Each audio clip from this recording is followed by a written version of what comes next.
الحمدللہ رب العالمین والصلاة والسلام علی سید المرسلین وعلی آلہ وصحبہ وعلی من تبعہم بإحسان الی یوم الدین. اما بعد، اعوذ باللہ من الشیطان الرجیم، بسم اللہ الرحمن الرحیم. نون والقلم وما یسطرون ما انت بنعمت ربک بمجنون. قال اللہ تبارک وتعالی: اقرأ باسم ربک الذی خلق خلق الانسان من علق اقرأ وربك الاکرم الذی علم بالقلم علم الانسان ما لم يعلم. صدق اللہ مولانا العلی العظیم. وہ باتیں جن سے قومیں ہو رہی ہیں نامور سیکھو. وہ باتیں جن سے قومیں ہو رہی ہیں نامور سیکھو. اٹھو تہذیب سیکھو، صنعتیں سیکھو، ہنر سیکھو. بڑھاؤ تجربے اطراف عالم میں سفر سیکھو، اور خواص خشک و تر سیکھو. علوم بحر و بر سیکھو. خدا کے واسطے اے نوجوانوں ہوش میں آؤ. دلوں میں اپنی غیرت کو جگہ دو، جوش میں آؤ. اور حکومت سے مایوس تم ہو چکے ہو. حکومت سے مایوس تم ہو چکے ہو. زر و مال سے ہاتھ تم دھو چکے ہو.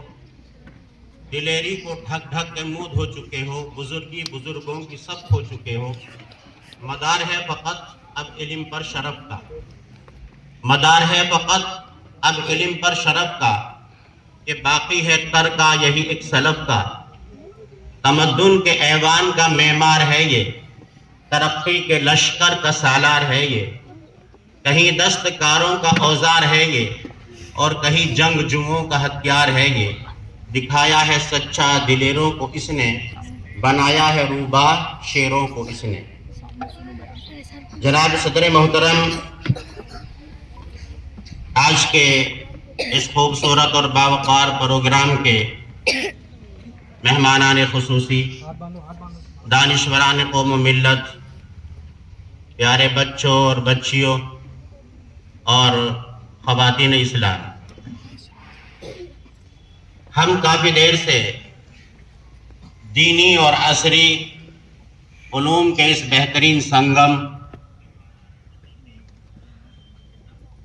سلام اسکول اور اکیڈمی کے اس خوبصورت اور باوقار پروگرام میں ہم لوگ شریک ہیں.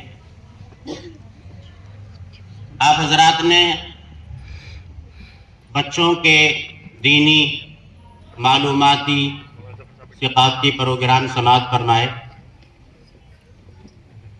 جو حضرات اسلامیہ سے واقف ہیں، علوم اسلامیہ پر ان کی گہری نظر ہے، انہوں نے اندازہ کیا ہوگا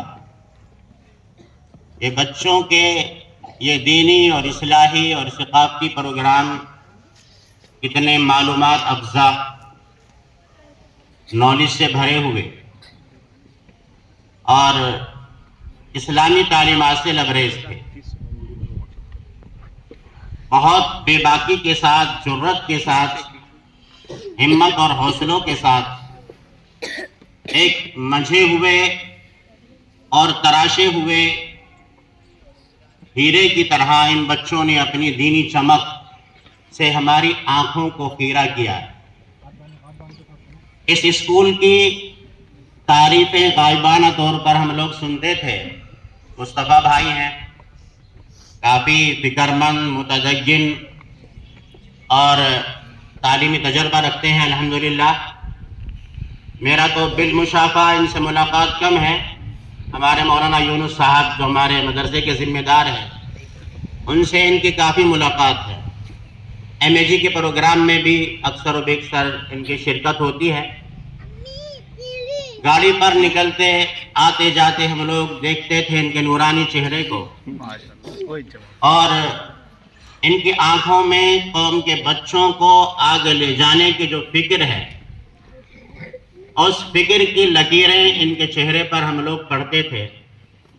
کیونکہ آدمی کے دل میں، اس کے ذہن میں کیا ہے، کیا پلاننگ ہے، کیا پروگرام ہے، وہ اس کی آنکھوں سے عیاں ہو جاتا ہے. الحمدللہ بالمشافہ اس تعلیم گاہ ہی نہیں کہوں گا بلکہ تربیت گاہ میں ہم لوگ آئے، بچوں کے پروگرام سنے، اپنی آنکھوں سے ساری چیزیں دیکھی۔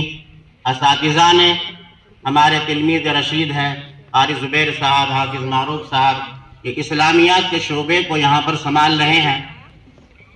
ماشاء اللہ بچوں کے ساتھ کافی محنت کی گئی ہے، اور ان سنگریزوں کو تراشنے میں انہوں نے جو اپنی جفا کشی کا، محنت کا، جد و جہد کا مظاہرہ کیا ہے، یقیناً وہ قابل تعریف ہے۔ اس ادارے کی، اس کے ذمہ داروں کو ہم مبارکباد پیش کرتے ہیں، مصطفیٰ بھائی کو بھی، اس کے مینجمنٹ کو بھی، اساتذہ کو بھی، بچوں کو بھی اور ان کے پیرنٹس کو بھی، کہ انہوں نے اتنی شاندار تعلیم گاہ کا اپنے بچوں کے لیے انتخاب کیا ہے۔ اللہ تبارک و تعالیٰ اس ادارے کو، اس اسکول کو مزید ترقیات سے نوازے۔ دو چار باتیں مجھے آپ حضرات سے کہنی ہے۔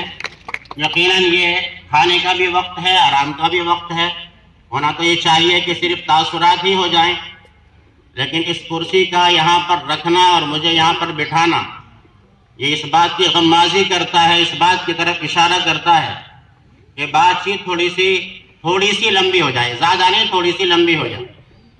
ہماری مائیں بہنیں، خاص طور سے بچیاں بیٹھی ہیں، مرد حضرات تو کہیں نہ کہیں سے دین کی باتیں سن لیتے ہیں، لیکن خواتین کو دینی غذائیں بہت کم پہنچتی ہیں۔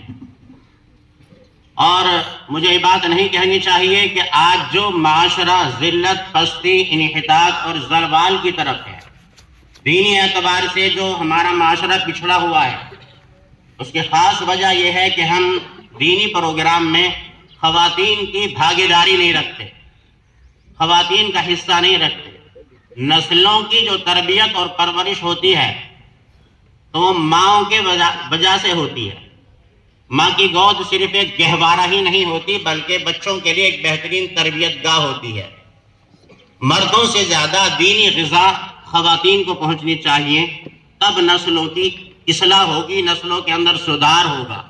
مرد حضرات تو بیچارے باہر چلے جاتے ہیں کمانے کے لیے، کھانے کے لیے، شام کو، صبح کے نکلے ہوئے شام کو آتے ہیں، 24 گھنٹے بچہ ماں کی گود کے اندر رہتا ہے۔ ماں کی گود میں اگر دین ہے تو انشاءاللہ نسلوں میں دین آئے گا۔ ماں کی گود کے اندر دین نہیں ہے۔ آج ہم نے کیا سمجھ لیا ہے، مرد حضرات نے بھی یہ سمجھ لیا ہے کہ خواتین کا کام بس امور خانہ داری کو انجام دینا ہے، کھانا پکا دینا ہے، کپڑے دھو دینا ہے، صفائی کر دینا ہے، بچوں کی پال اور پرورش کرنا ہے۔ بس سمجھ لیا ہے کہ خواتین کا کام یہ ہے۔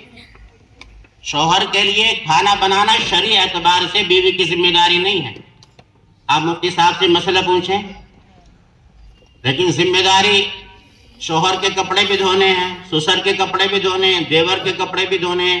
جو خواتین کا کلیدی کردار، جو مرکزی ذمہ داری ہے نسلوں کی تربیت، اس کے اوپر فوکس نہیں ہے۔ ایک زائد ذمہ داری خواتین کے اوپر ڈال دی گئی ہیں۔ خواتین وہ کردار ادا نہیں کر پا رہی ہیں کہ جو انہیں کرنا چاہیے۔ اس کی وجہ سے آج ہمارا سماج اور ہمارا معاشرہ ہر اعتبار سے پچھڑا ہوا ہے۔ خواتین کو دینی غذا ضرور پہنچنی چاہیے۔ میں نے چند آیتیں تلاوت کی ہیں، آپ جانتے ہیں سورہ علق کی، وکیل صاحب نے، رفیق گوڑ صاحب نے بھی اس کا تذکرہ کیا کہ اسلام کی شروعات، قرآن کی شروعات، نبی پر نبوت کا آغاز، قرآن کی شروعات جو ہوئی ہے وہ سورہ اقرا کی ان 5 آیتوں سے ہوئی ہے، جو میں نے آپ حضرات کے سامنے تلاوت کی ہے۔